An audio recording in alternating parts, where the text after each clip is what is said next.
This exercise works on the passing and movement of central midfielders and can also be used as an activation or warm-up activity. The objectives are to develop the supporting runs of central midfielders and the techniques involved in playing into and through midfield areas.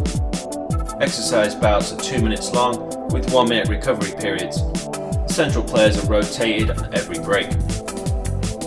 Playing area is 25 by 25 yards. A minimum of 8 players are positioned on the corners of the playing area, who combine with 2 central midfielders, who each operate with one side of the field. 2 balls start at opposite corners. 2 midfielders start centrally and check to receive passes, circulating the ball in a clockwise direction to begin with. Functionally, we can start to look at this exercise as either fullbacks or centre-backs playing into midfield prior to playing into wide midfielders or forwards, simulating basic passing patterns that would occur between the defending and midfield units.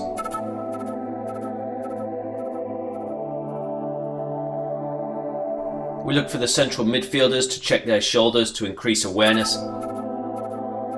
receiving on the half turn in order to play forwards quickly.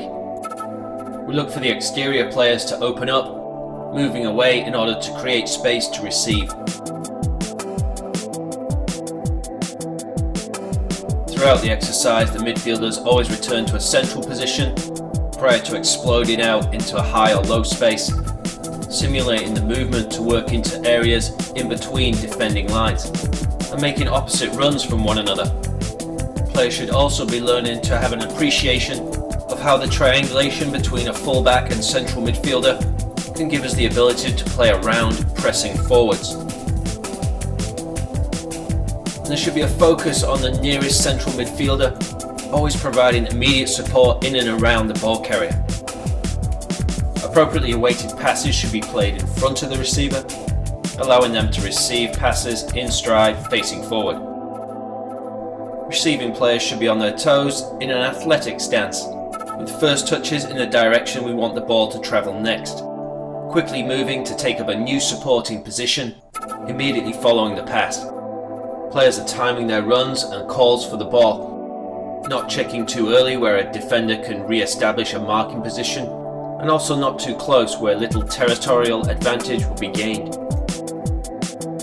Exterior players return to their starting corner, following each sequence around the side mannequin.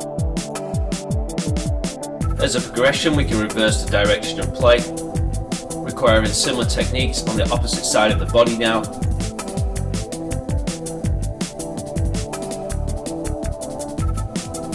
We look to perfect the timing of the bounce pass off the central midfielder, as we encourage the drill to flow with a minimum number of interruptions or mistakes.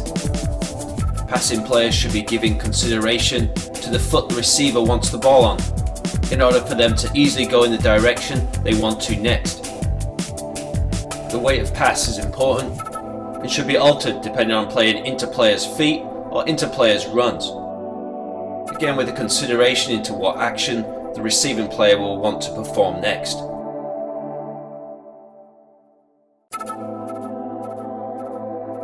As a final progression, we can limit the touches of specific positions, typically restricting the central midfielders to one touch play, which aids to increase the tempo of the exercise.